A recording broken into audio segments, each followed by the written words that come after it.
This is a Broken Reel Media production, and you're listening to the Something's Wrong Here podcast. In 2024, the Surgeon General released a statement titled Parents Under Pressure, citing parental stress as a health crisis. And lucky for you guys, we get to talk about what is wrong with parenting today. Check one. Yo. Check two. Check. Check three. Yo. Check 1, 2, 3. Let's go. Welcome back. I am Randy. I'm Ken-Zee.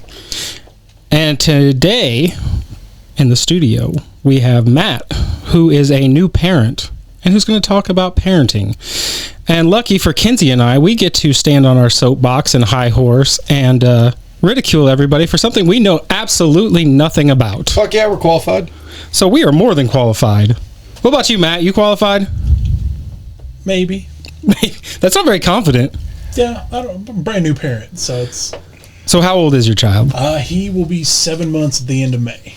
So brand new to it. So you have me, who isn't opposed to having children. You have a brand new father. And then you have Ken-Zee, who is absolutely opposed and is having no children anytime soon. That is correct. So you get a little bit of everything in this conversation. I want to clarify. We have 2 dogs. That's the same thing as like 1/3 of a child. That's fair. It is fair. And the bad thing about dogs compared to children is it's a lot easier to pack up a child and take it with you. Trying to get babysitting and parenting for dogs when you're actually doing things that dogs can't be a part of. So let's just take that for a second. We were we climbed a mountain to go see a really pretty lake in Peru. Mm-hmm. And this thing went up to just shy of 18,000 feet. So this is not for the faint of heart, for, average. We saw a mom lugging a front and back child. I was baffled. And then 1,000 feet up, they're switching. And I have no idea if they made it or not. That we passed by them without kids quickly. But what do you think about taking kids everywhere? Kids don't belong everywhere. Elaborate. Like, depending on certain events. So, we're getting ready to go to a wedding. We've got some friends that are having a wedding, and we're like, are kids allowed? And they're like, well, yeah, that'd be fine, as long as they're well behaved. And we're like, well, he's kind of a potato. He's only 6.5 months old. So he's not going to be out running around and doing anything, And they're like, yeah, that'd probably be fine. And we're like, all right, well, if it's never not fine, we can find a babysitter. Not a big deal. A lot more weddings and events are going to child-free, which I don't have a problem with because I don't have children, of course. But, is it better to leave your kids with a babysitter or just not go to certain events like weddings that can be interrupted with crying? Or is it offensive if you got a invitation that said no children allowed? No, that wouldn't bother me at all. When I got married in 2019, I was kind of on team fuck those kids for a long time. And now I'm on team kids, but fuck most people's kids because, most kids suck. But not my kid right now. But, I was thinking, we don't really want to have kids at this wedding. It's a distraction. And, other people we knew who were coming who had kids were like, wow, we don't really want them around. But we decided, we're like, yeah, it's kind of a family thing, bring the kids and just deal with the chaos. And that's what we did. But, if somebody said, hey, Matt, we don't want your kid at the wedding, I'd be like, all right, cool. It's your day. I'm not going to raise a stink about it. We're coming, regardless. We'll find somebody to watch our kid. I'm not going to make a federal case out of it. So don't wear white and don't bring your kid. Exactly. Wait, can we go backwards a step here? How excited are you if you see an invite where it says no kids? Oh, it means I can go out and get hammered. Fuck yeah. Yeah, go out and have a good time, let loose. I don't drink like I used to since having a kid. Right. So, because I don't want to deal with a screaming toddler or a screaming baby at 2 a.m. with a hangover. Do you think that your excitement for future invites will wane as your child gets older, or do you think it will only go better in your favor of, yes, I get to go out without this thing? I think eventually, once he's out of the potato stage and he can actually, talk to me and we can have some sort of conversation with him being, a toddler, I think it'll be that excitement will wane a little bit just because I'll be leaving my buddy behind. You know, because you always want to hang with your pals. Yeah. And I feel like I'm excited for me and him to be buddies and kind of do our thing, and you know, we can go out and go fish and stuff like that and play games and stuff. But yeah, I think eventually that probably will wane. And I mean, let's be real, a lot of weddings are not really all that fun to go to. They really aren't. I mean, the reception's where it's at. The reception's where it's at. A lot of people skip the wedding, and a lot of I know a lot of weddings ask you to skip the wedding because of limited seating and everything. Mm-hmm. Just come to the reception afterwards. Sounds like I'm doing it right. Yeah, you're definitely doing it right. So, I mean, it's kids can throw a wrench in a lot of things, and they can throw a wrench into other people's plans. So, with that being said, what has changed the most since you became a parent? Ooh, that's kind of a broad topic. I mean, everything's changed. You know, once we found out we were going to have a child, and then we found out my wife was pregnant, I was like, all right, I got a lot of stuff I need to get done before this person comes into our world, and we're not able to do a lot of stuff. So I'm really into scale modeling, so it's like I just need to, you know, blow through all these models before, because I'm not going to have any time to do anything. And our child came 2.5 months early. It was kind of a big traumatic deal. Was not fun, so that kind of threw a wrench in everything. So we just kind of had to switch on the fly and deal with it. But probably the biggest thing that's changed is just having to be more accountable and be better at time management. Be an adult. That damn adulting will get you every damn time. Sucks. So, on the adulting subject, what are your thoughts on censorship in front of children? And what level do you impede in honesty for terms of, let's say, like fictional characters around holidays versus, and I'm not here to burst anyone's kids' bubbles, so we're trying to avoid obvious things here. Yeah. But at the same time, Well, let's be honest. If they have a problem with that, they probably aren't letting them listen to us say fuck. that's fair. Fuck Santa. He dead AF. So let's go back a step. Where I was also going to go with this is a little anecdotal, but it's comical because I've had someone in my business ask me to change a song before. It was Post Malone, and I can't think of the song name, but it's not even that colorful. There's a few in there. But as this woman is asking me this and kind of tearing into me for having the song on, her kids are singing it word for word behind her. And I looked at her, and it was the first time I told a customer no. I said, I'm sorry, your kids are singing it. And FYI, if they have a phone, this is not your fight. You got a dog in this fight, lady. What are your thoughts on censorship with children from a broad spectrum, from everything from hiding, you know, like the thing that I have a struggle with is that we literally lie to kids day fucking one. Oh, yeah. You know what I mean? And then we expect them to be honest about everything. And it's always humorous because now we're at this stage of life where I'm asking my mom about what was it like, and you know, now we're at the age where shit, no secrets about what we did back in the day need to exist. And so there's some comical shit here, and that's where I want to unpack this is like, what are you going to do raising your kid? Yeah, I mean, when it comes to, like, you know, holidays and stuff like that, it's tough because, you know, I know some people are like, oh, we're not gonna lie to our kids, and we're gonna tell them that, you know, this is the way it is, and it's not, you know, what other people say. I don't want to allude to anything in case somebody's listening in the background and their kids hang around there and be like, what? But, you know, I mean, I'll probably still kind of keep that illusion up just because. Is it more for just the tradition that you can do those things with your child for as long as possible? Yeah, I think it's more for the tradition. It was fun when I did it with my parents, and I think, you know, it'd be fun to do it do that with my son. And I think that'd be a lot of fun. But like when it comes to like censorship for other stuff, like, you know, when I was a kid, my dad and I were sitting there watching. I was 7 years old. We were watching Last Boy Scout, Lethal Weapon, all that kind of stuff. Yep. He pulled me aside and he goes, "These are just movies. This is all make believe. You cannot do any of this in real life. You cannot say any of this in real life without consequences." And it kind of clicked. And I was like, makes sense. You can't just go out and just go guns blazing somewhere. Typically not. Yeah. And I think that's fair, too, because my parents did the same thing and explained it really early. And I think that instead of sheltering me from it and saying, yeah, you cannot do this. If you go do this, something bad will happen. Then you kind of get a realization, well, like, that's fake. We don't do that. And this is real. And, it kind of builds a trust for your parents, too, knowing that they've got the best interests looking out for you.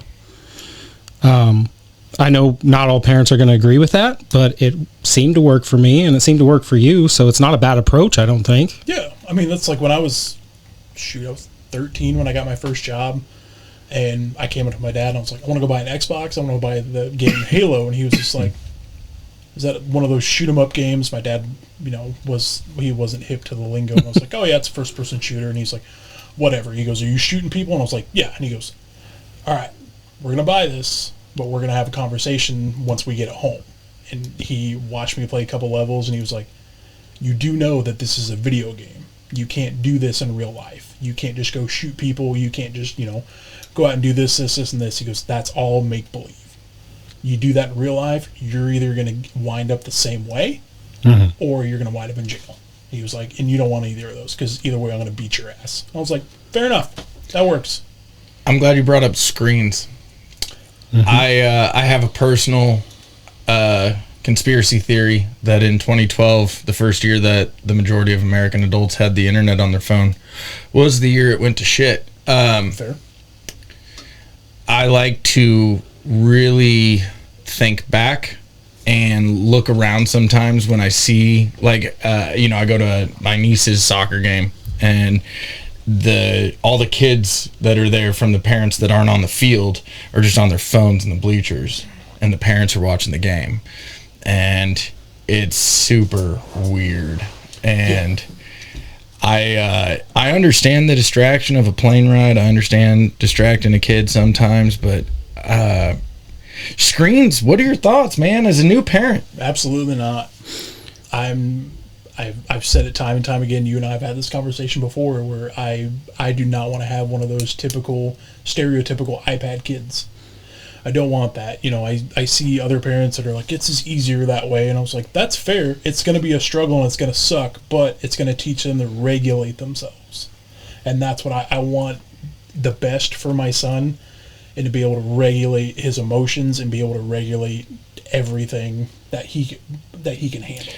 I mean, you really got to control what everyone's referencing is the unlimited dopamine that you can get, and the algorithms are obviously feeding it, which is why people just scroll mindlessly for fucking hours. I'm the same way sometimes. Oh, everyone's a victim to it now and again, and I mean, you can go brainless with it, and I like to say everything in moderation. So if you want to scroll the social medias and just do it, whatever. I like to keep my mouth shut typically and just share dumb shit, but overall, everyone can do that. Moderation. It's when you're fucking addicted to it, man, and like, we're at the brink of our age being somewhat addicted to our phones, but I think most of our age is now at a point where it's like calls, text, and social media, and a map more often than anything else, but social media is kind of the back burner of your day to day.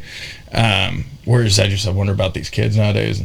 Yeah, and I see other children, they're just like, oh, I gotta have my phone. It's like, no, you don't. Or we'll go out and we'll see parents, just doom scrolling while their kid's sitting there throwing a fit. It's just like, no, be a parent.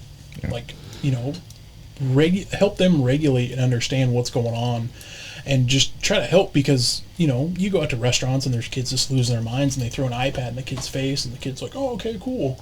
It's like, no, pick that kid up, go outside. Yeah. Like, don't raise a little terrorist like that.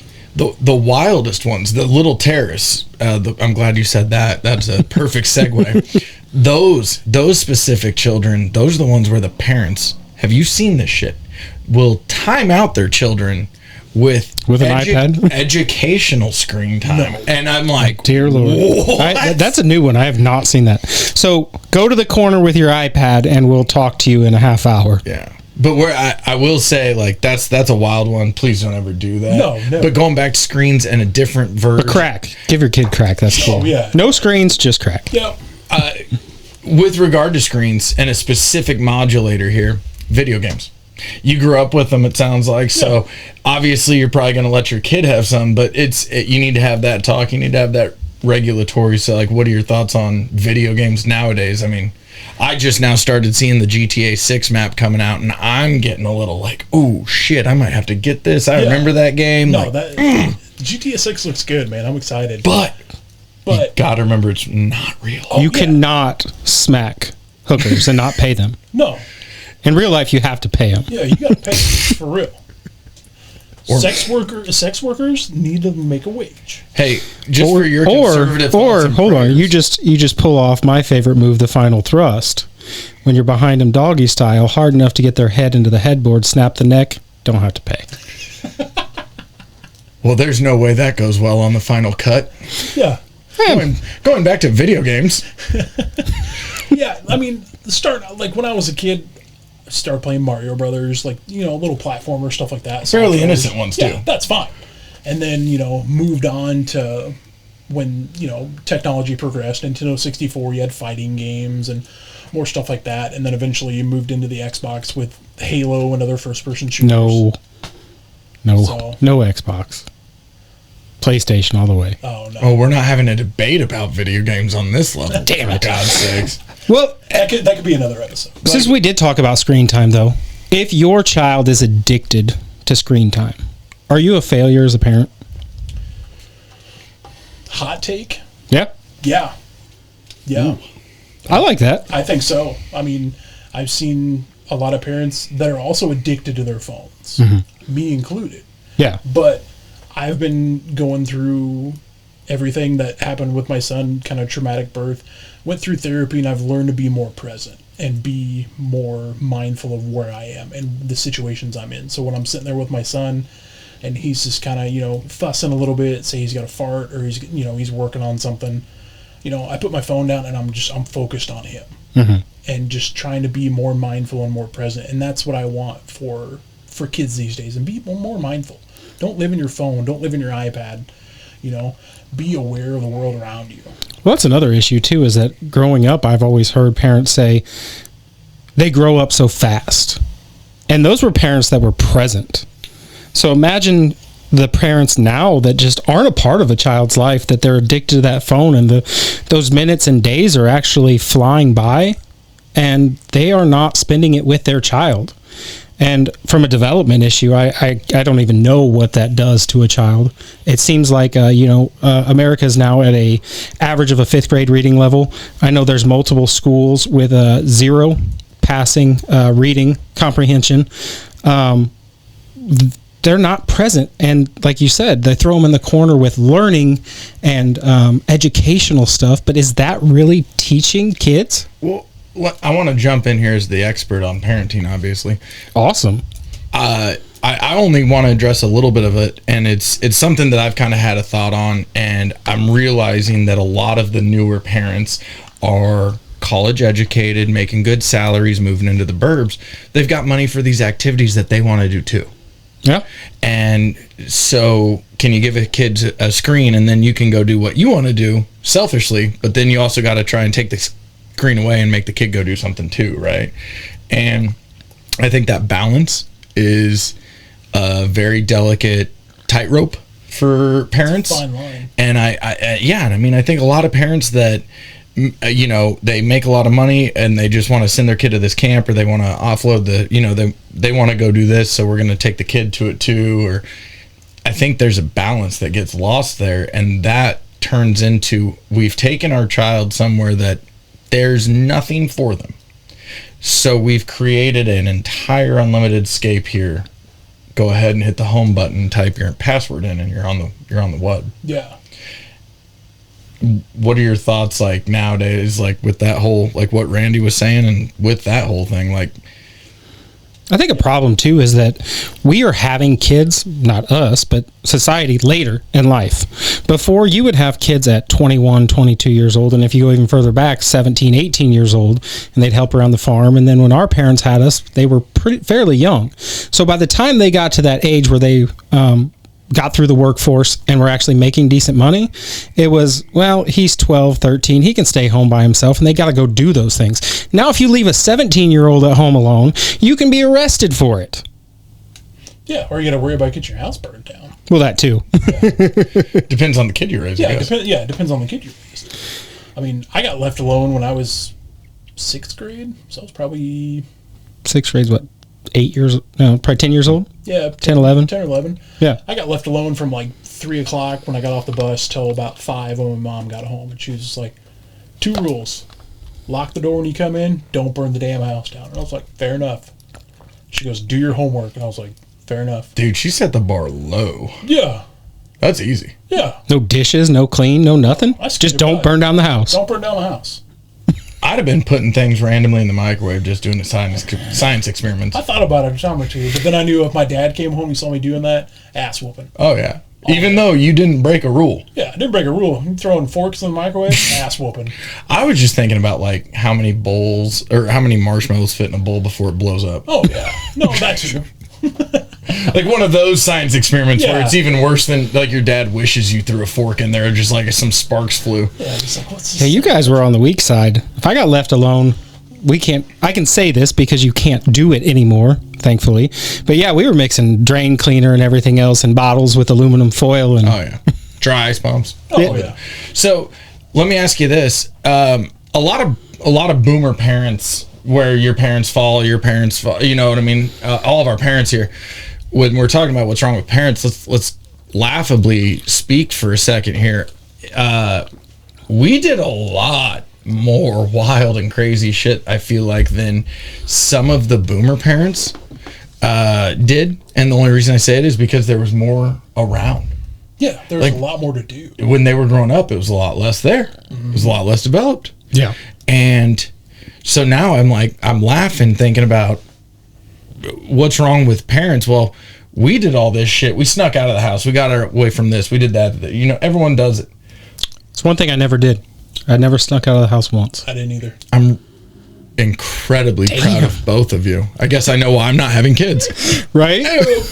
So now that I know that I'm the only shithead, Matt, what are your thoughts on like all the dumb shit you did back in the day that teaches you for what you've got coming up? You know what I mean? Because it's your son, it's your son. So Yeah, you're like you're problem. trained, like you're ready. No, I'm ready to go. I mean, I didn't really do a whole lot of dumb shit because I learned a lot from my sibling. We don't have that many viewers. You don't have to lie. Yeah. No, from my sister, I learned a lot of what not to do. Fair. And how not to get caught. You know, True. Granted, I didn't do a lot of bad stuff. You know, like I'd go hang out at parties and my mom's like, why are you home early? And I was like, well, curfew's at 1 o'clock. I'd get a ticket. And she was like, what the fuck? What is wrong with What you? is wrong? What is wrong with you? Like, why are you such a good kid? And I was like, because I don't want to get my ass kicked. One thing I noticed too, at least with my parents, is that if I was riding my bike, you go to the end of the driveway, that's it. If you go into that road, you're getting your ass whooped. My little brother came along 4 years ago, or 4 years later. Well, where's he at? Oh yeah, he's riding his bike. He's 5. What do you mean he's across town? Oh yeah, you did it. I was like 12 when I started doing that. Oh well, he's fine.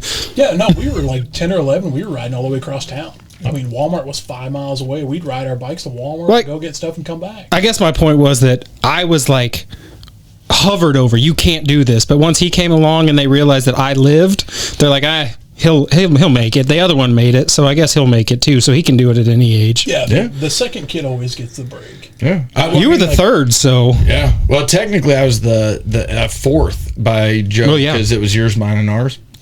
So I was the fourth official, and I was the only planned one, supposedly. I can't prove it.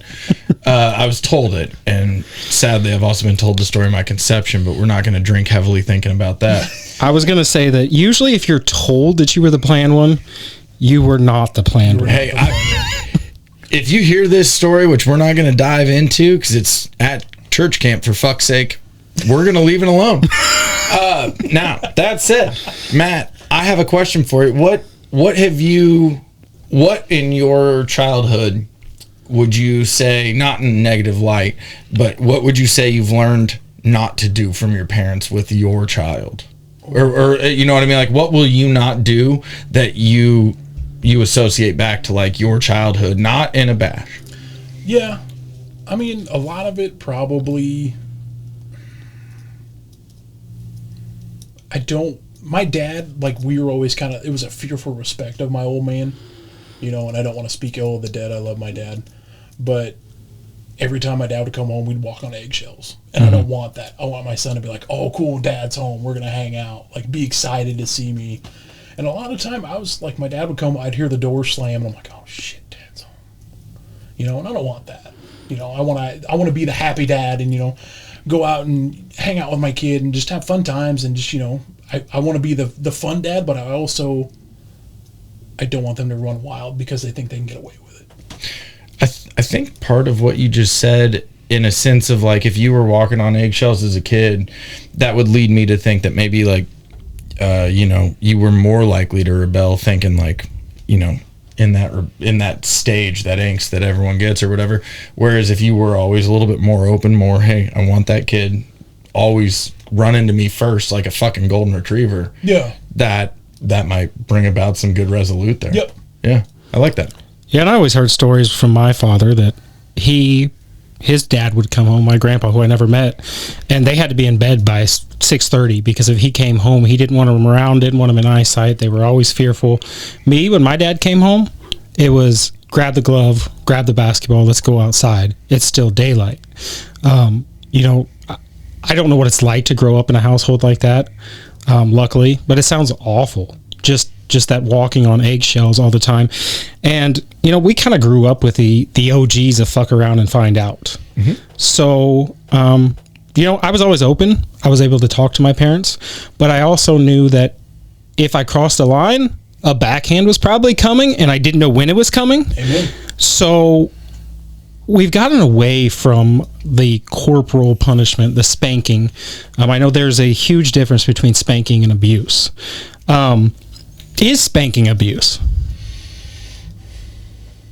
I think it depends on the severity.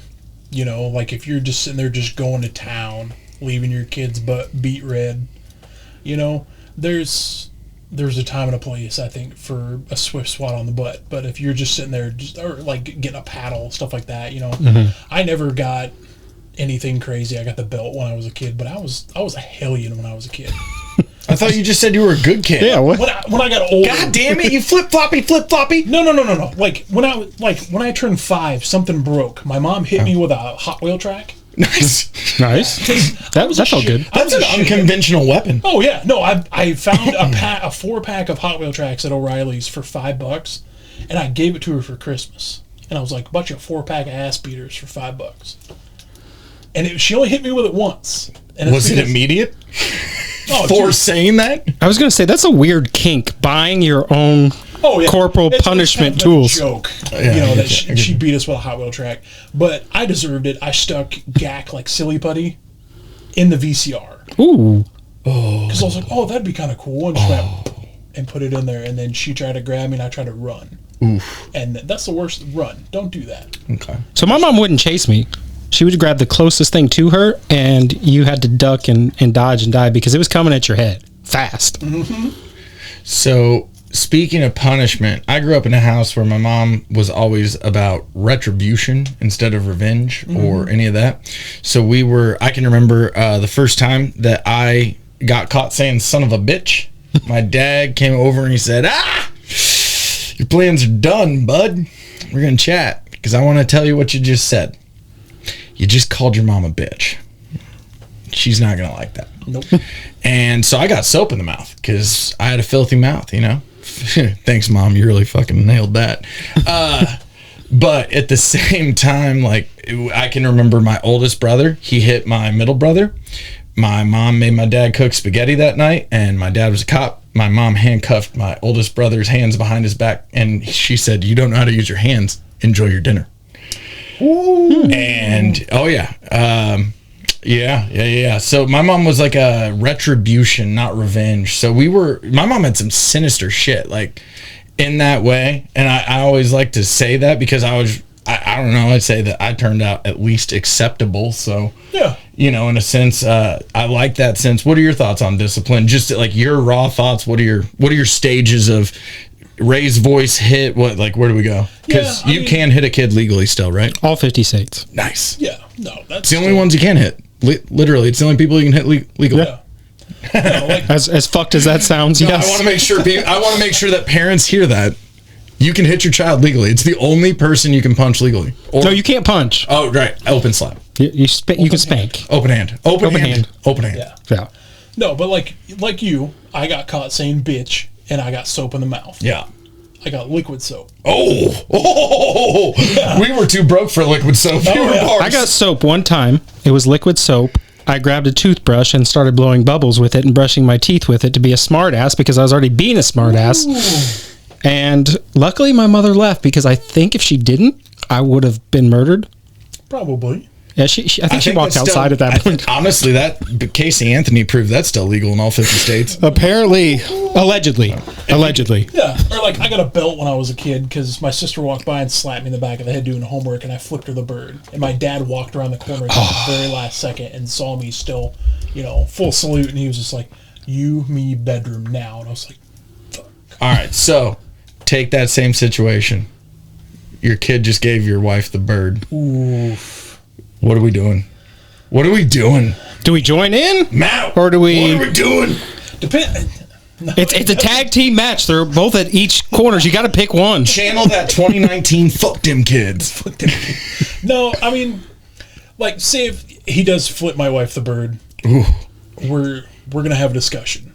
Starting with just a chat? We're just gonna start with a chat and see where it goes from there. I think age depends too. The chat is going poorly. What's step 2? Then it's you're not doing shit.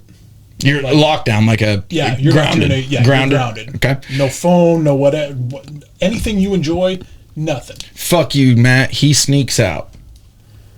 Oh, Shit just got real. shit just got real. So probably then. Mail him to North Korea. No, I mean we'd probably just send him over to Kansas. Can you sneak out anymore? Because every kid has a phone now. Yeah, And every phone is... Oh, I mean, you're digitally tethered now. Oh, yeah. You're leashed. There's that's one of the things is like You've got a sneaking homing out. chip. Can you imagine your kid in 18 years now, 17 years, so he's not out of your house. 17 years from now, your kid's trying to sneak out. He has to leave his phone behind. Can you imagine a child The anxiety? 17 years They from now wouldn't do leaving a it. kid, No. leaving a phone behind? No, they wouldn't do it. They couldn't fucking find their way to the end of the driveway half the time without their phones nowadays. So I don't know how they're sneaking out 17 years from now with that one. The separation anxiety, I think, would kill a 17-year-old. I think they would lay in bed, scrolling their phone. Their buddy send a text, hey, let's sneak out. And they go, well, I'd have to leave my phone. I can lay here and play on it, or I can go out. I'm just going to lay here and play on my phone. Yeah, I'm not leaving my porn machine behind. Right? At 17, I mean, that's pretty much all it is for anyways, to call girls and then... I mean, all Look at these girls. segues are great. Let's go into porn. I mean, What are you gonna try? Okay, so here's what I'm gonna tell you. okay. This is my Set the opinion. stage. Okay, I want to throw out my context. I don't believe it will be possible to shelter your child within 6 months of them having a screen available to any same content that's currently available, so to speak. You know what I Oh, mean? no. So, and where I would argue is it's only getting more crazy the further we go down this wild path of social media and porn. Just being honest, like that used to be. I mean, the second you normal. hit social media, Yeah. that's all it is. Well, so that's where I go is if you can't possibly shield him from it, it becomes a thing where now you have to have a conversation with him about it. Oh, and yeah. I think that the personal conversation I would have is, hey man, just like your dad said, these movies, none of that's real. It's all make believe. None of that is anything that your typical partner is going to say, sign me up every time, babe. Like, you know what I mean? And so where I go is what do you think on the chat there? What, like, that's a new parent conversation, because it used to be the sex talk. Now it's a sex talk, porn talk, internet talk. Now it's, you see that girl, you better make 200,000 plus, because if you don't, she doesn't want you. Yeah. So, okay, here you go. I'm going to argue you have to have a sex talk, a porn talk, and a social media talk. Oh yeah, 100%. Yeah, I agree. I mean, social media. I was just talking about it with a coworker of mine. You know, he's got a younger son that's turning 13, somewhere. He's teenage, and you know he's starting to date, and there's like, yeah, man, like don't send anything you don't want anybody else to see. Oh, Whether I it be forgot about pictures, that. texts, anything like that. Because once you put it in the ether, it's out forever. That came with porn for me. Is like dick pics is part of porn for me. Sorry. Yeah, no, you're right. That kind of and thing. and it's I've Yeah. seen case after case where Yeah. men and women have both sent out photos. They're usually underage, and it has got around their school, and it has ended very badly. Unfortunately, mentally, they couldn't deal with it because they're not old enough to understand what they did or how they just did it. And now everybody has seen them in a private moment, and a lot of times they end up taking their lives. Yeah. Have you seen the even more fucked ones? So speaking of taking their lives, a lot of young men are falling for the sextortion scams on Facebook. Oh, yeah. Pretty girl with two mutual friends or something reaches out to you, or you know what I mean? I do know somebody that happened to. And it's fucking tragic. Like that. It's terrible. She tried to extort 10,000. Because they have your now list of family and friends. Right. Got some pictures and threatened to send them to parents and family members and everybody else if they didn't give them $10,000. Luckily, that person was smart enough to say, "I don't give a shit. I'm not paying 10 grand. They can see it. They saw it when I was a child, so a baby, so whatever." Check out what it came out as. Right? What are your chats going to be like? I mean, when it comes to porn, talking about that, I never really had that kind of talk. It didn't. Your dad wouldn't be relevant for it, like No. in the day and age. You had to look for it back Okay, when we were kids. Let me ask you. Let me start over here, real quick. Okay. When do you think you first saw porn? I was young teens. Maybe it might have been 12, 13, something like that. I think I was probably 12 or 13. Okay. We were hanging at a buddy's house, and he's like, "Hey, look at this," and I was like, "What is that?" Yeah. Nowadays, though, where I argue is your son in 11 years. Yeah. I mean, you've got just a straight shot highway. And like, again, where I was going is like, your first porn was probably just like a two chicks or a dude and a girl fucking. Yeah. Like, that is not porn anymore. Mine was a magazine, just one girl. Yeah. No, that's Well, okay, so magazines, fuck, I was probably like 8. Our neighbor across the street was he was a dirty old man. But it's like, hey, look at these. well, he had a cool garage with a hot rod and just tits everywhere. yeah. So like it was inevitable. But I guess where I'm going with it is like, what are those chats like now with your kid, knowing that like, again, that escalation in porn is very, very wild compared to what we saw when we were at 12. His 12 is unimaginable. Yeah. So like, how do you get there? First incognito tab. But seriously, I mean, if like say I catch him, you know, and I'm like, "Hey man, saw you looking at this." While that's normal for somebody your age to want to look at that, this is not the real world. That is all, you know, hyper sexualized, hypersensitive stuff. That's not how this works. So you're saying that one guy doesn't get 20 girls all at the same time? No, the pizza man doesn't show up with his dick in the pizza box and then 9 girls pop out. That's why she screamed when I showed up. I was lied to. I Yep. was too. I had this big expectation that I'd come on in, but apparently that's not how it works. Now we She gotta screamed and said, "I'm calling the cops." Yeah. So another one that I want to throw at you that's a thing to hear your thoughts on is addiction for children. Or like just, you know, people nowadays in general and how you raise your kid. Because I've heard you can be addicted to anything. You know, there's caffeine, there's nicotine, there's pick a drug, pick anything, you know what I mean? Pick a pharma, whatever it is. Yeah. I mean, you can be addicted to anything. You can be addicted to good things. You can be addicted to exercise. You can be addicted to... You can be addicted to screens. You can be addicted to, you know what I mean? That's what I'm saying. It's like, what's the balance that how do you strike balance with a child? Is it by exhibition? You show them what you do and try to... Yeah, I mean, that's... I learn by example, and I learn by watching other people, and that's what I want to try to do with him. is instill good examples with him. So like now, not that he's going to remember that, but like when I'm with him, phone's down, unless he's asleep. And then if I know he's asleep, I'm like, all right, I'm just going to, play a little word search or something on my phone. No big deal. But like if we're actively laying on the floor playing, like my phone's the furthest thing from my mind. I'm focused on him, and just really focus on that task at hand, and not really a task, but what you're doing in the moment. Live in the moment. Okay. Is what I would, tell people, and just kind of watch, I see other people that have kids, and they notice that, when their kids are on their electronics too much, that they become aggressive or, mood swings, stuff like that. And they're like, hey man, why don't we get off that for a little while? You're acting a little different. And they're like, what are you talking about? I think part of that is algorithms, and they know algorithms now. I mean, it's pretty well proven. You're most engaging when you're happy or when you're pissed. Oh yeah. And so like if they can start you happy and slowly transform you to pissed somehow, and then they get you on more engagement because they show you have X amount up here at happy, but way more at pissed. I mean, who would rage comment or that doesn't happen? No, that doesn't happen. I can only look at him so hard. I would never do such a thing like that. Nobody would ever piss me off to where I would comment something back. I think most people on social media think you're a level Elon troll. Probably. But I know that you're good at heart, but you also suck at typing. So it's kind of just comical. I just usually want to follow up all of your comments with like a correction and like all the typos fixed. Yeah, that is the bad thing about rage texting on your phone with fat fingers is that that's his blame. I mean, typing fast, one hand on the steering wheel, one knee kind of guiding the steering wheel, pissed off trying to message somebody.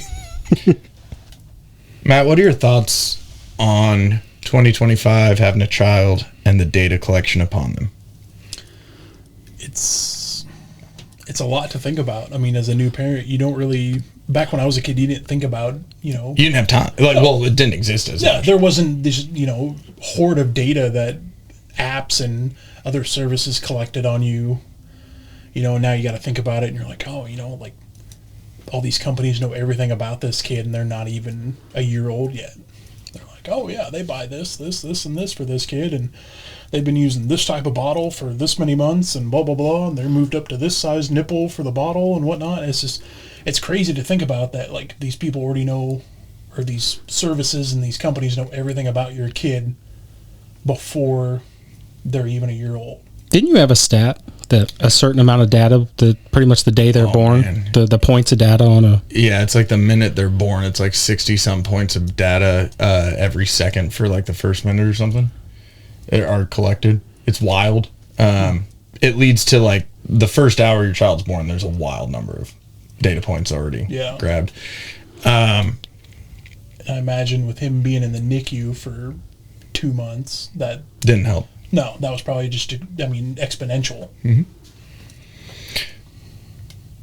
It didn't exist when we were growing up, and now it seems like time's going faster, in my opinion. Light speed. Okay. So, do you even have time to think about that kind of thing, or is it something that you're going to have to react to when the time comes? It's something that's always kind of in the back of my mind, kind of thinking about it. I'm like, all right, he's going to be wanting to get on to different social medias and log into different, web games and stuff like that. Like, say if he wants to get on a computer and play some sort of browser game or something like that, you got to put information in somehow.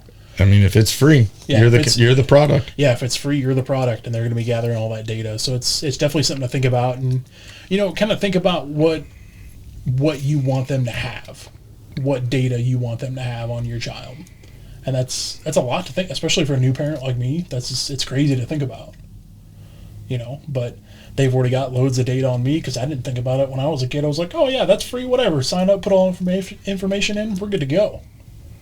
Answer a few questions, do their little data poll, and do a little get dance. a free 30 cents off. Yeah. And don't forget your BuzzFeed quizzes and stuff, Yeah. too. Oh, yeah, all that stuff where it's just like, oh, yeah, name your dog from 5 years ago, and you're giving up all your passwords.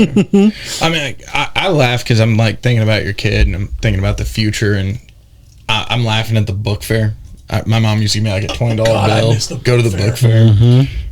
I'd buy like a Calvin and Hobbes and a couple real books or something. It was awesome. But your kid, they're like, are books gonna exist? I hope so. Like, libraries will exist, obviously, but Yeah. I thought about that today or yesterday. I passed the library, and we are building in our city alone has 2 brand new like high tech libraries. go look what they check out there. I have no idea. That's what I was going to ask. What are they checking out there? Because nobody's using them, are they? DVDs, video games, stuff like which is So it's like a historical archive. Household appliances. Really? Yeah, there's public libraries that are renting out like blenders and things like small household appliances that you could check out to use. I don't have a necessary fight with it. I think that library, At least they're getting creative to stay relevant. there you go. And that's one of those things. Like, if you don't want to bitch about libraries and the fact that books are paper and becoming by far and away eradicated if you so choose to, because you can get them all, typically speaking, online. So if you go to a library, I struggle to read them digitally, though. I mean, if they are So do I. if they're an entity that needs to bring people in the door, I don't have a necessary qualm with getting small household appliances and being able to check them out and stuff, as long as there's no abuse of the system, hopefully. And obviously there's always going to be, apples that fall far off the tree. they're shitheads. But yeah, like if you look at what they're I mean, how are checking you out, really going to abuse a blender? I mean, you pay a fee and yeah. But I mean, if you think about it, like a library of useful items, books included, that's actually kind of a cool concept in my opinion. Oh yeah. Like, it really is. it is. Especially if you have someone that moves to the city and doesn't have a shovel and wants to go work on their garden, and they can go to the library and just borrow a shovel with a free checkout and a good system of I'll bring it back. I ain't got no qualm with it. Hell, I'd donate one of my shovels. I got one extra in the garage. Yeah.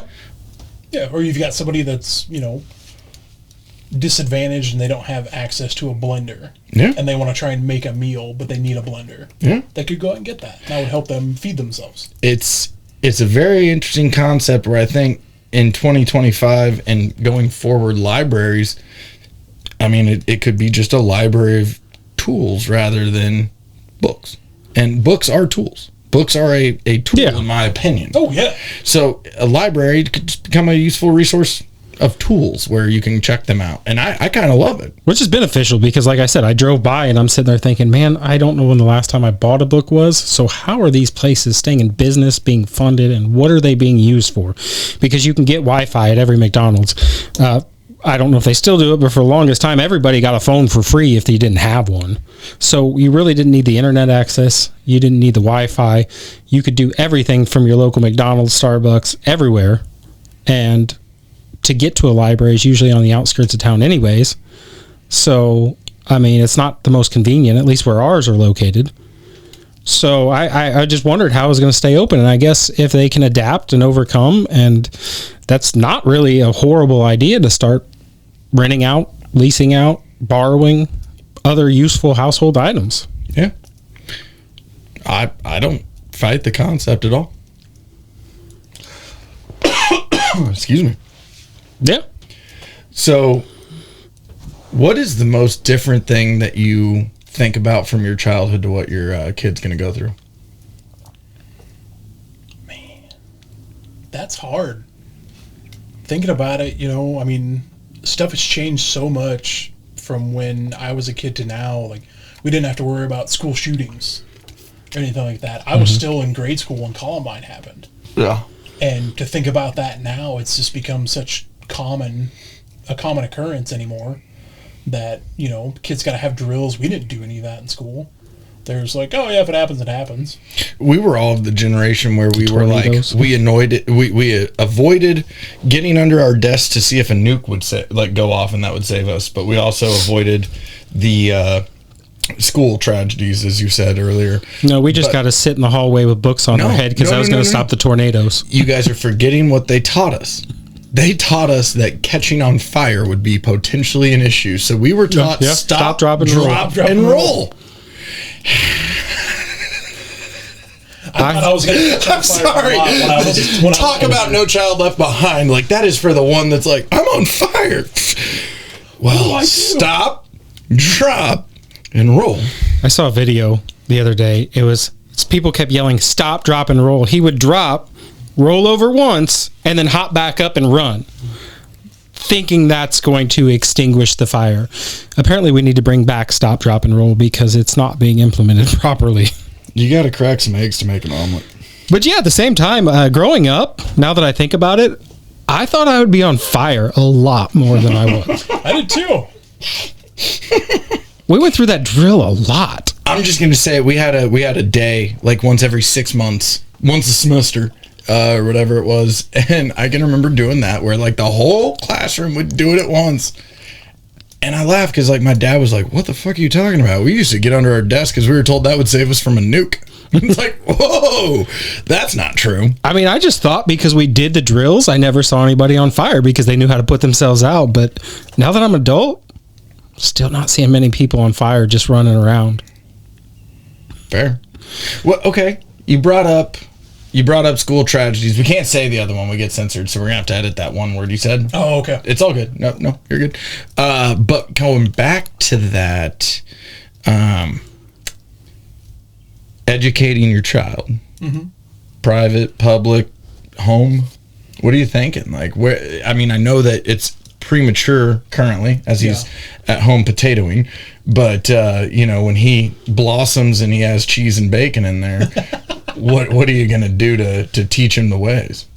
I mean, public school. Public. Oh yeah. Blend him in the mix, make him sure he's got culture. Yeah. I mean, give him the best. Granted, I mean, I think he'll probably go to Lee Summit High School for high school. He won't go to like North or West or anything. And that's the crazy thing. Where I grew up, we had one high school. We were at Tri-County High School. Yeah. And that was it. Like we had all of the. You grew up in Fuckville though. Yeah. Yeah. Yeah. Fuckville, USA. I know where you grew up. It's Fuckville. It's Fuckville. And it's surrounded by Methville. Yeah. Yeah. Oh, Methville has gone into Fuckville. Well, I mean, Fuckville and Methville are always going to have a little blend on the edge there, but like, obviously that Venn diagram is big. But yeah, I know where you grew up, and yeah, it's Fuckville. Yeah. So moving here now and thinking about it, I'm like, man, there's a bunch of different high schools to think about. Like, like if he wants to be athletic, what school do we really want him to go to? And stuff like that. But I think public school is good because you meet people from all different walks of life, and you meet all different families, different races, things like that. Yeah. And I think that makes a well-rounded person. I think one too that you didn't touch on there in public schools, you're going to run into different income. Yeah. You're going to see a variety pack of fair and unfair. Yeah. You know what I mean? Yeah. I mean, that's where I grew up. I would say we were upper middle class, I guess, when I was younger. There you go. And I had friends that were lower middle class, maybe more towards the poverty line, and then I had some friends that their families were fucking loaded. Yeah, I mean I feel like a lot of kids are like that if you hit the public schools, right? Yeah. You agree? Yeah, absolutely. Yeah, it's a large spectrum that you're going to see. What about? Let me jump in on education further. It's early. Mm-hmm. Time can only tell. What are your thoughts on currently that 7-month potato, thinking ahead towards college, trades, or at 18 and see you later, good luck? What I mean, truth be told,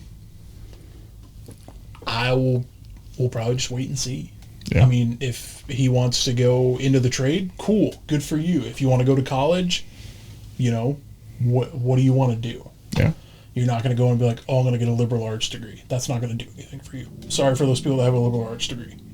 But I got the lesbian dance theory. I'm doing great. Hey, there we go. I mean, you have a podcast that makes us $0, so we're nailing it. Right? Killing it. Score. But, I mean, just to make sure he's going to be ready for quote-unquote adult life. Mm-hmm. Like, you're not going to be an influencer. That's just not going to happen. You say that. Oddly enough, better success of his chances than yours probably. You know what I mean? Like as wild as it sounds. Right. But I think that you get into that imbalance of they have to start too young. You get them, they're addicted to a screen, and it turns into I think it can lead to a more often than not fucked up situation. Yeah, it's like child movie stars. Yeah. Mm-hmm. And that's Nick fucked. look up the Nickelodeon shit. Jesus. No way, man. Like seeing parents fight to keep them into it too. Oh, yeah. Holy shit. Yeah, you look at Amanda Bynes back when we were kids, you're like, oh yeah, she's got it all together. You see her now, you're like, Jesus Christ. Oh, yeah. How many of those kid actors had guarantorships on their fucking money? Oh, yeah. That too. I mean, oh my God, talk about putting something on a younger generation when you see bucks coming in. Like, whoa. No, your kids making all this money, and they're like, I want to go buy the next Pokemon, and the kids are like, their mom and dad are like, oh no, we're gonna invest this, and they just go and fuck it all off. yeah, The kid winds up with nothing. Yeah. happens more times than not. Yeah. Oh yeah. That's the sad part. So when you look around in the world today, what are parents getting the most wrong? And you don't just generalize it with screens or, I mean, like, give me an answer here. Like, when you look around and you're in public, what is your, oh my God, that is my common core. I will never do that. Parents are not present. That's my biggest thing right now is they're not aware of where they are with their kids. And say, like, we're at a, restaurant or we're out in public and their kid's just losing their shit. And they're just let them sit there and just let them do it. It's like, yeah, I get it. You got to let them work that out, but don't ruin everybody else's time because your kid's having a bad time. Take them out to the car. And I've done that. Like, my kid, we were out at dinner one night and he was getting a little fussy, and I told my wife, I was like, I'll take him out to the car. And she was like, no, he'll calm down here in a minute. And sure enough, he did. Like 30 seconds later, he was done. There you go. He was fine. And I was like, all right, cool. I was fully ready to scoop him up. We'll go sit in the car. We'll blast the AC, turn on a little Sturgill Simpson, chill out. There you go. Do whatever. So, and or their kids are playing at the playground and parents are just sitting there just on their phones and not watching their kids. Yep. Well, you said something too that not being present. The three of us are men. You've got a son. Something I want to ask you and something for you to think about. This is going to be really brutally honest, and it's going to be probably tough for some people to hear. I'm here for it. But we now live in a society where 50% of marriages end.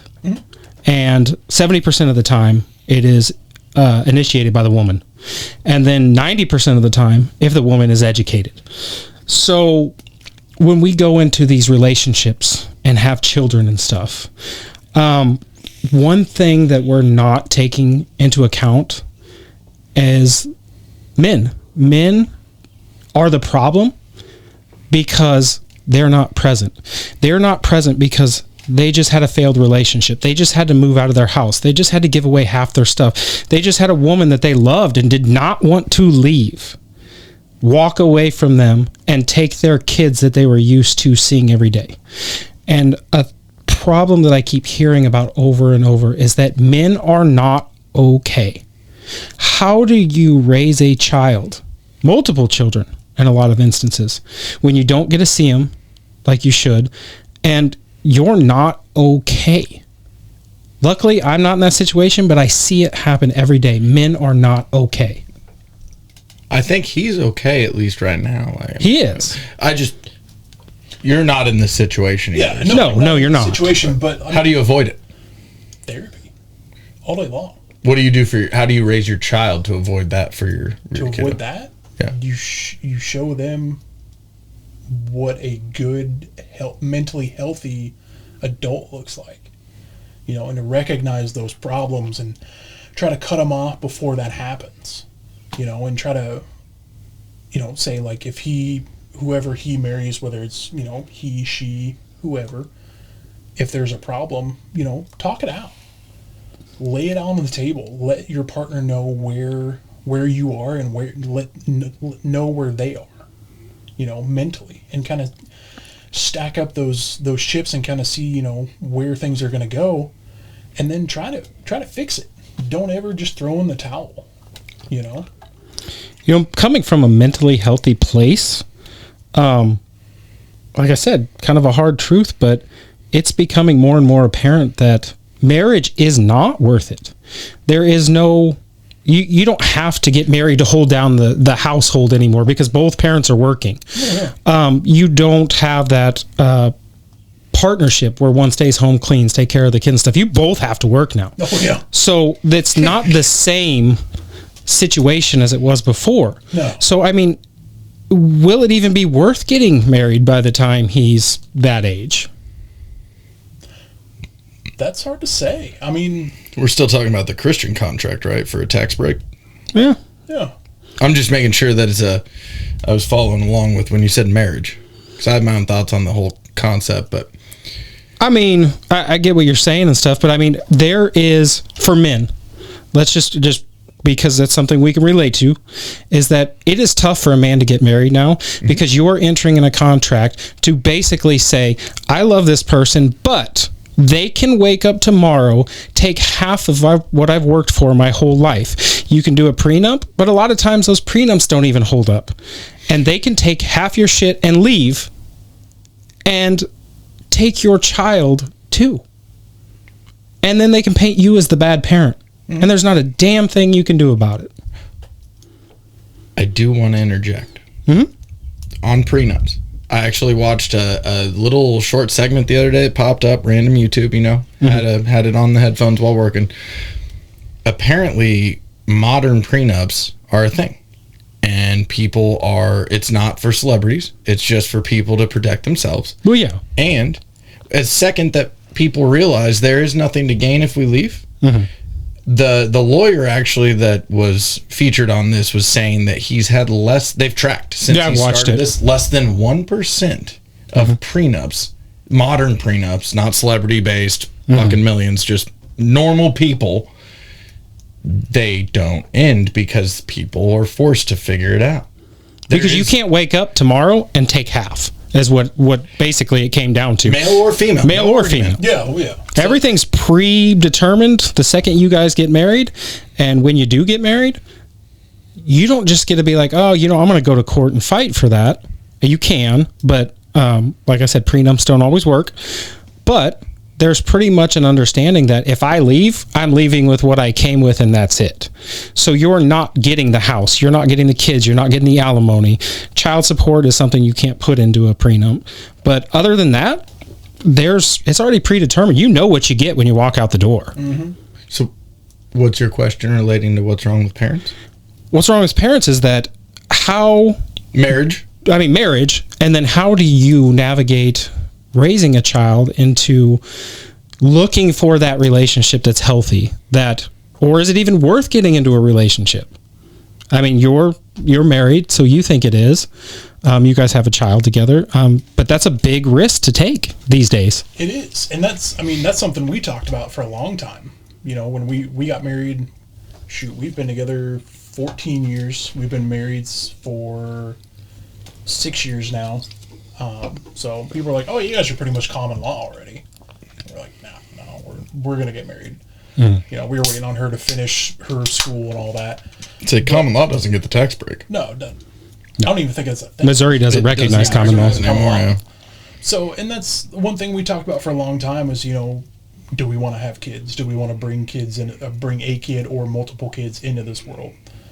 And we talked about it for a long time. And for a long time, we were just like, no, we're not going to do it.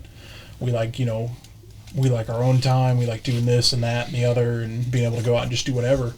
But we really sat and thought about it, and we got to hanging out with other people that had kids that were like, oh, yeah, we're not going to have kids. And they wound up having kids. Not by mistake, but on purpose. And we're like, we could probably do that. And we've seen other people have kids that were like, what the fuck did they have kids for? Right? We're like, if they can raise kids and not kill them, we can do it. Well, I know we talked about like the social media aspect and everything. It seems more and more that women are collecting baby daddies more than they collect Pokemon. I mean, they are going on there talking about bragging that they've got multiple baby daddies and this, that, and the other. The sad thing is, it's not a competition. You're really not winning. You're failing those children, in my opinion. Oh, yeah. Especially if you have multiple fathers that none of them are present in the home. And you're saying, oh, I'm doing great. I'm on my own. I'm living my life. Well, yeah, but your kid's not living their best life. No. Eggs to omelet. Yeah. Yeah. I mean, they're living with their mother or living with their dad. Or their grandma a lot of the times. And they don't have... It's a broken home either way. They don't have a healthy parent structure or anything like that. I know that this is a backwards track here. The question hit my brain. I'm sorry. With the thought process of dinks and where you were, dual income, no kids. Okay. And where you were and now where you are. What's your, like, do you look at two people like me where I make jokes about my dogs being my kids and you're like, fuck that guy? Or is there any loss of, oh, they don't have kids, they don't get it, we can't be friends? Like, no. you know, cool. Fuck no. What? No. Do you have it? It's like there's no, with you, there's no ill will. Kids, no kids. I don't care. I'm ready for it. I'm on if you're a board. decent human being, I don't give a fuck if you got kids, you got dogs, a cat. If you're a cat person, cool. Good for you. Cats aren't my thing. No big deal. You don't like kids? Cool. I don't know if you want to hang out with me because I got a kid, but I'll hang out with you if you're cool with it. You can't take it to the pound or nothing if No. your friend doesn't like it. Ooh. Yeah.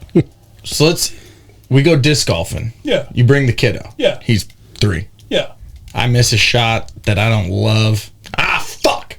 Do I have to do that or do I have to worry about that? Or see, that's one of them things I'm like torn on, because the second that a parent's like, oh, he said a swear word in public, it's like, yeah, but your kid's on the internet. Yeah.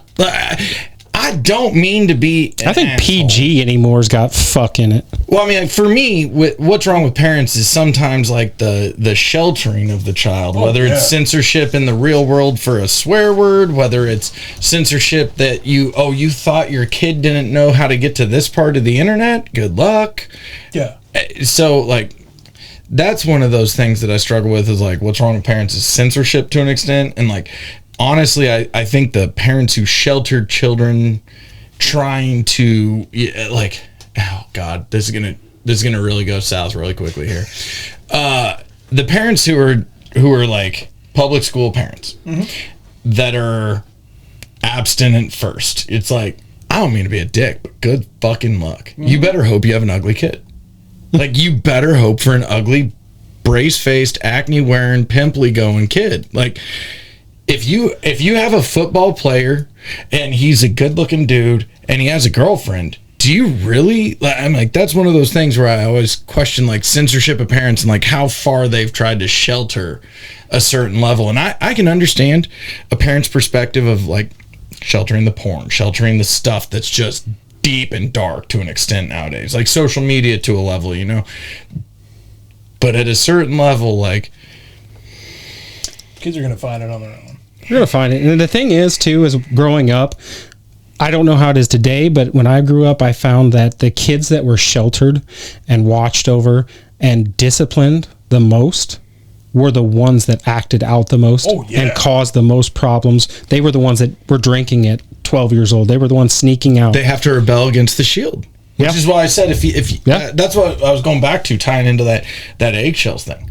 If you were on eggshells, you're instantly, there's a shield up, you know what I mean? And so, like, you have to rebel against that when you can. So when there are no eggshells and he's gone, what are you doing? You're a hellion. Yeah. The second that he's home, it's, oh fuck, I gotta keep shit together. Yeah, and to kind of go back to that, you know, most of the time, like when Dad was home, it was kind of eggshells, but there were good times with Dad too. Like Dad and I would go out and go ride 4-wheelers and 3-wheelers, and like I was he gave me never my intending first beer that. at 13. There you go. Like, There you go. I got hammered camping. I was 13. My dad's like, "Here, just keep feeding me Bud Light," and I was just like, "All right, cool, this is awesome." And then, you know, midnight, I'm sitting there just yakking my guts up. My dad's just laughing, you know, and that's, people would say that's bad parenting, but it's a life lesson. I remember I got in trouble, and my punishment was I couldn't go out for New Year's Eve. I was like 13 years old. And so my dad came up to me. He goes, "You know what? It's New Year's Eve. You're in trouble. You're not going out. But here's some Jack Daniels. Let's do a shot. But you have to do it hot, and you have to do it straight. That's the only way you're getting it." I did it, but holy shit, I did not drink for a long time after that because it tasted awful. Jesus. So I guess it was a pretty good life lesson to keep me from drinking for a really long time. I had a cigarette when I was like 5. Yeah. I was smoking, and I was like, My mom did that shit. My mom had that shit happen, and she's always like, "Oh, I don't know how anyone ever gets addicted to nicotine." And I'm over here like, me either. me. But I was just like, what is that? And he's like, cigarette. And I was like, what do you do with it? Like, just ask him about it. He's like, here, try it. Mm-hmm. And I took a rip off it. And I was like, oh, God, that's terrible. And, like, threw it on the ground. And he was like, see? Don't do that shit. Yeah. And I argue that just like my mom, same shit happened. If you go against the grain as a parent and you put the cigarette in a kid's hand, you've taken the fucking curiosity, the sex appeal, the allure, the desire out of it. And I want to go one step further. I grew up, and this is going to be a dark topic, and it is going to take a second. I'm sorry. No. I grew up in a household. My father was the chief of police at a certain level and retired that way. He was always a high level cop growing up, you know. And I would bet that there were 10 firearms in our house, and none of them were locked up. None. And my dad took the peel out of every one of them, and he showed me how they operate. He showed me how they fire. He told me which ones I couldn't shoot yet because, kid, you'll go flying. And I understood it because when he put a 30-30 on my shoulder as a young teen, that had some boom, you know? Yeah, I'd kick like a mule. But all the sex appeal of guns was gone. Yeah. All the sex appeal of a cigarette is gone when you get it at 5. They demystify it. They take, and that's where I'm like, I'm baffled because I totally agree with keeping your guns away from kids to an extent, but I am 100% defiant of, like, you have to take that fucking allure away. Yes. You have to show that The curiosity child has to be gone. a responsibility. I went to hunter safety, and the first thing I learned was muzzle control. And if you at least know rule number 1, God damn it, you're in a decent space with a firearm. If you're going to point at it, if you're pointing it at it, you have every intention to kill it, was what I was told. Yeah, but that goes back to muzzle control and all of and it, the yeah. safest place to point with what kind of gun you got. Where I'm at, though, is so many parents are, we got to get gun safes. We got to lock this up. The kids can never see it, never touch it, never be a part of it, or they're going to be a school shooter. Cigarettes. Oh, if I gave my kid a cigarette at 5, they'd be hooked. All of these wild things that they don't even do. And it's what we all had done. Take it one notch higher. When you don't get rid of that allure that you're talking about, you're sparking it. You're sparking it, and then it's introduced into an environment with peer pressure. Well, because they're going to do it, if they don't do it with you, they're going to do it with their friends. Exactly. And then you get the peer pressure. And then you get looking down the barrel. Then you get, hey, take a hit of this. Oh, that's awful. Oh, just keep smoking. It gets better.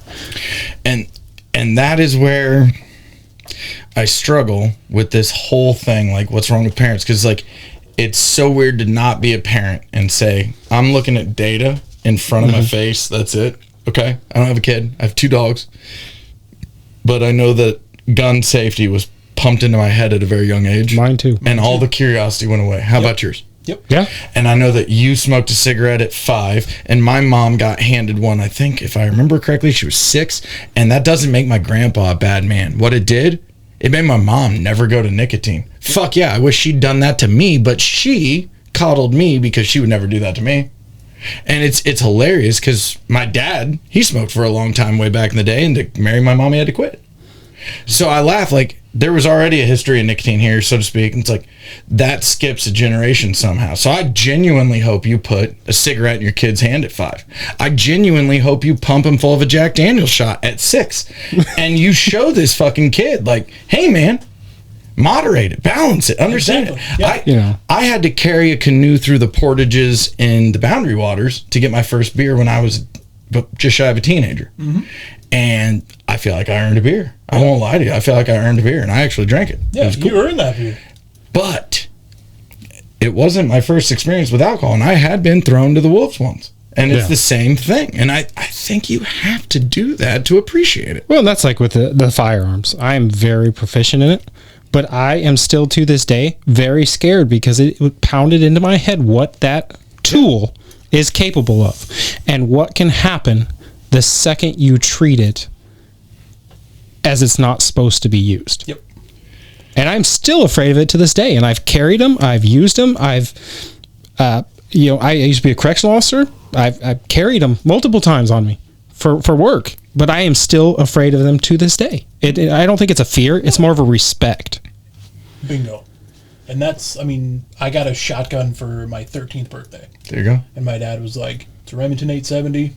Happy birthday. Best gun ever. Did it stay in your bedroom? Yeah. Oh, yeah. Did the ammunition stay in there? No. There you go. Yeah. Dad was like, that'll stay over with me. Yep. Mm-hmm. He goes, you can keep the gun unloaded. And 100%, it takes the fucking curiosity away. Yeah.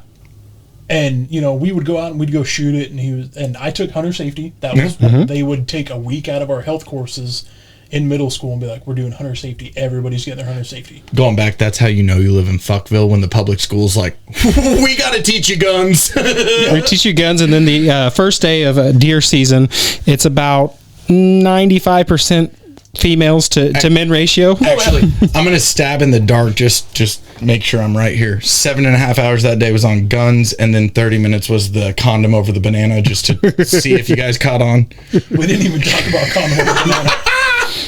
You were just always shooting full loads. Just always. And that's how he has a kid. But my dad, like, people would come over and they're like, hey, we want to see your gun. Yeah. And my dad's like, go get it. All my friends would do that. And I told them growing up, like, did you tell your friends growing up? No. Unless your dad was home? Yeah, my dad, I would only bring it out if dad was home. Yep.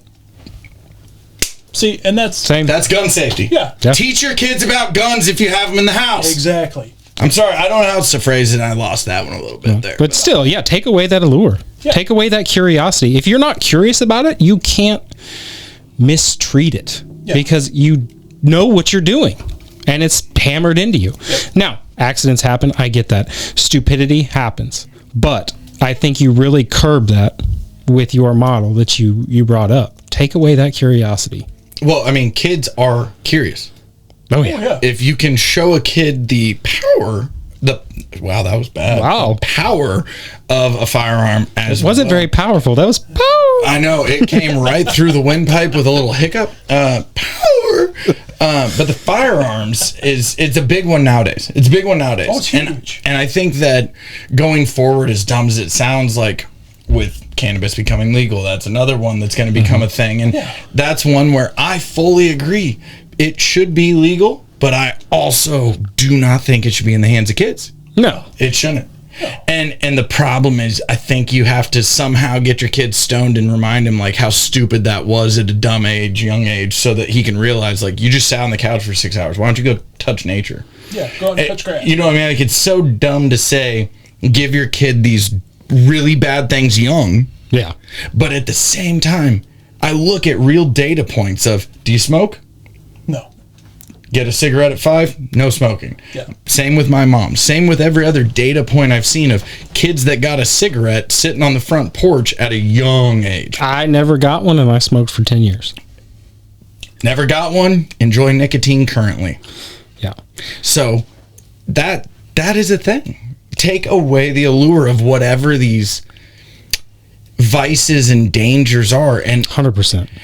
okay, I want to reference The Coddling of the American Mind. Mm-hmm. It's a book. It's a movie. The book is obviously a lot more in depth. What are your thoughts on where we are with coddling children? Too much. Oh, come on. Give me more than that. Yeah, I mean... Come on, Daddy. Yeah. So, I mean, a lot... You see these kids that are, you know, just acting a fool.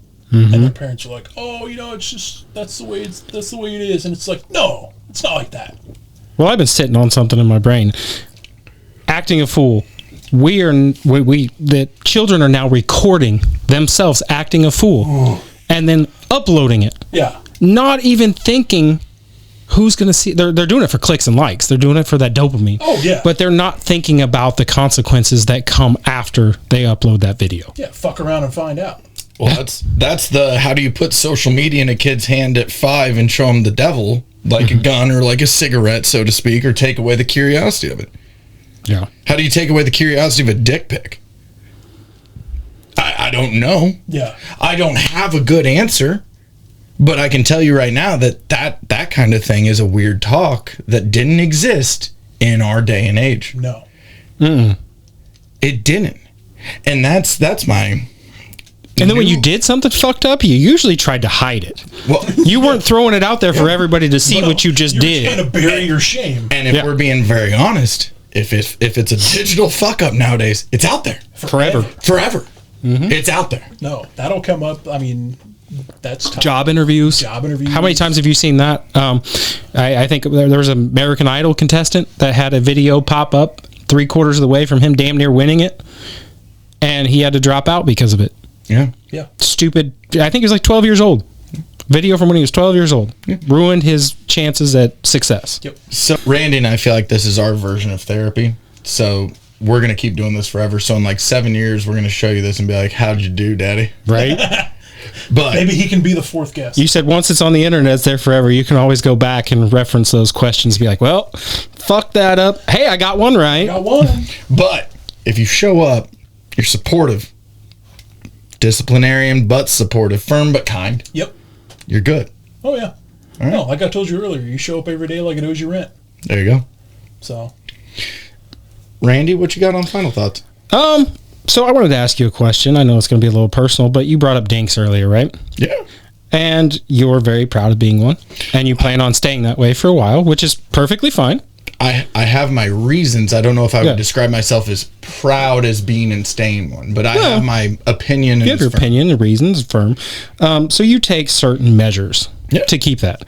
You know, one thing I found that is extremely weird, and me being somebody who leans slightly right, and somebody who grew up in a Christian household, when it comes to parents, I think the Christian Republicans are starting to get extremely weird when it comes to parents. No shit. First it was... Wait, starting to? Okay, it's been there, but this...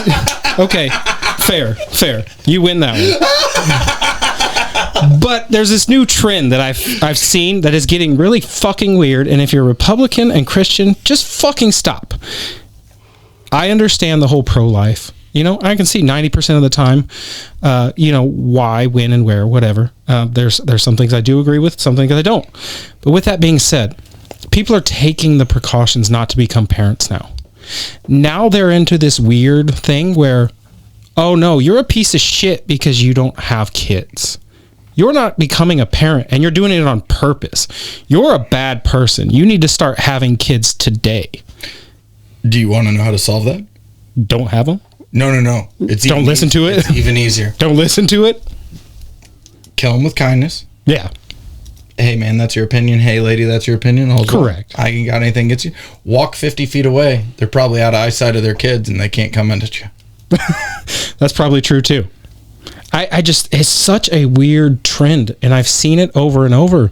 You know, like I saw Seth Rogen said, you know, I don't want to have kids. I don't want to have an abortion. So we're taking those precautions now so we don't get there. And then someone like Ben Shapiro rips him a new one because he's not procreating. Oh, man. I get it. I don't want to tear this away from you. No, you don't have to. I mean, I get where you're going with it and stuff. It's just, why? Okay. Stop that shit. That's fucking weird. The argument that I'm tired of, and I want to be very clear here. I will say it, and then I'll hit you with the anecdotal part of it. But yeah. I am so fucking tired of people that are pro-life that think if you're pro-choice, that means we just fuck all the time, nutting and, getting it off in there and just hoping for the best. And if not, it's okay. We've got our reward loyalty card. We'll go in there and get it, taken care of. That's not the fucking way that works. Buy 5, get the 6-3. Yeah, like it's not a punch card system. It's not in that realm. They're not going to Costco and getting a bulk pack of Plan B. No, there's none of that shit. Wait, you guys didn't do that? So, yes, I completely... That was just college. Yeah. That was my college years. that was a staple. I completely understand where you're coming from. And where I stand is... It's not pride. It's not that. It's that I fell in love.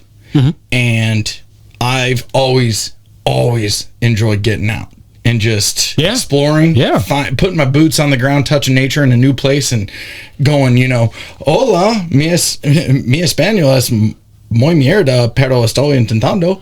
And, you know, when you tell For him, those of you that don't speak Spanish, he just said he was gay. I said, hello, my Spanish is shit, but I'm trying. And Well, apparently my Spanish is shit too. yeah. His Spanish is worse than yours. Muy mierda. So ultimately, like what I've found in this is that my piece is traveling. I enjoy it, and I do it with the fiance and soon to be wife, and you know we're traveling for our wedding. Yeah. And we're traveling again after that this year. And basically, our dink ship, there's a healthy number of savings for our future and our dream. And then we go out and explore.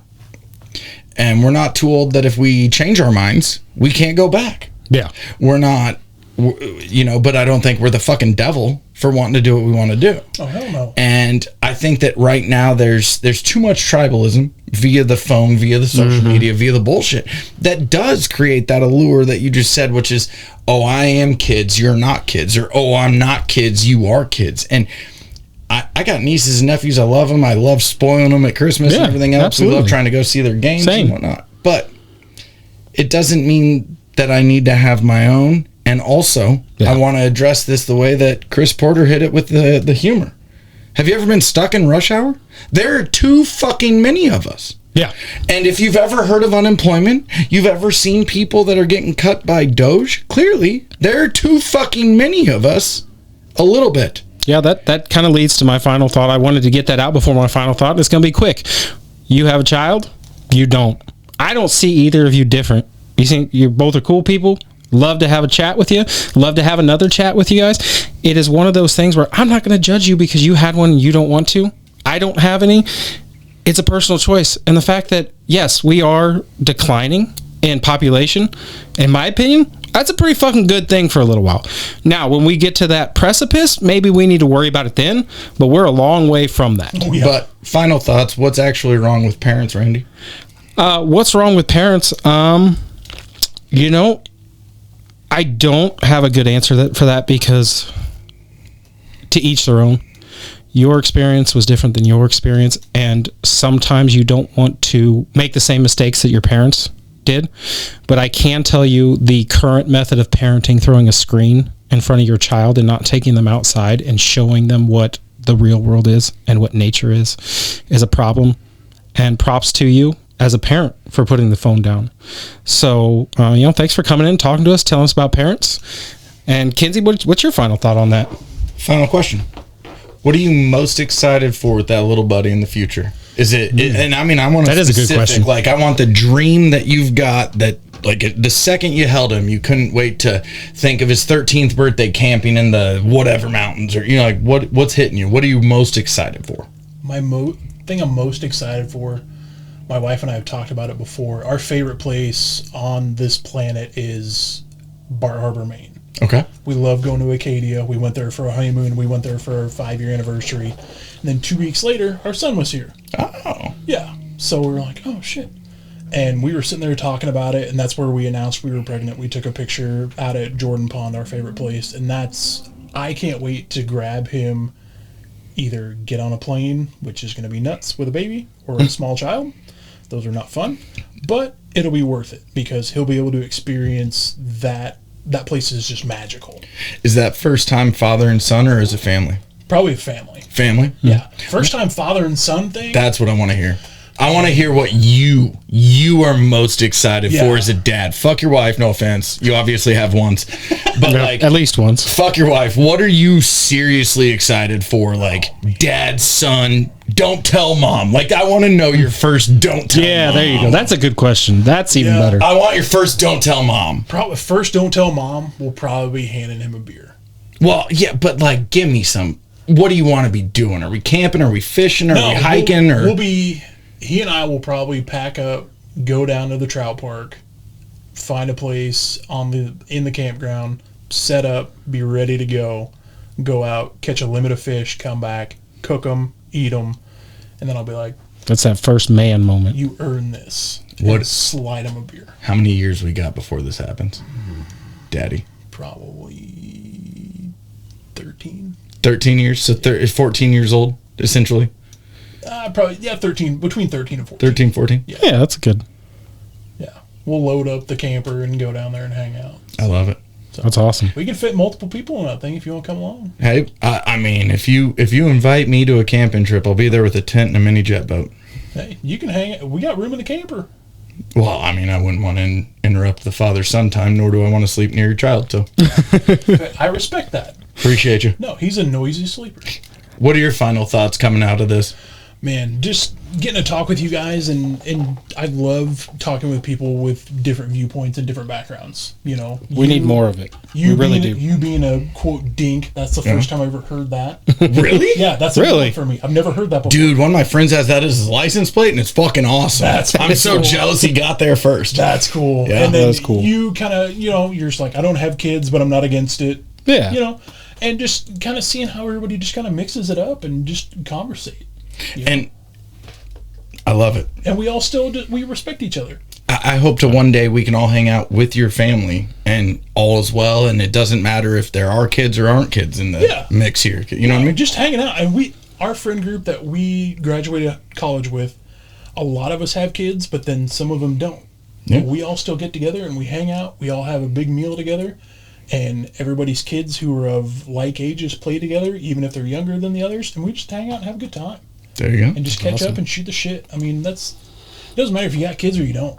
If you're a good person, people are going to want to talk with you and hang out. It doesn't matter. So kids don't matter in the sense of hanging out. Just be a good person. Yeah, just be a good person. Fuck, if that's not what we're all about here. Well, I'm out. Matt, thank you for being here, brother. Hey, I Yeah, appreciate thanks, you. Matt. Everybody, tell us what you think about parents. What's wrong with them? Yeah, what's wrong with parents? We're coming up with what's wrong with kids soon, too. Yeah. Yeah. Let me know how wrong I was in my viewpoint. Oh, yeah. Tell Matt how stupid he is. Yeah. That's That's what I want to know. Let's hear it. See you next week.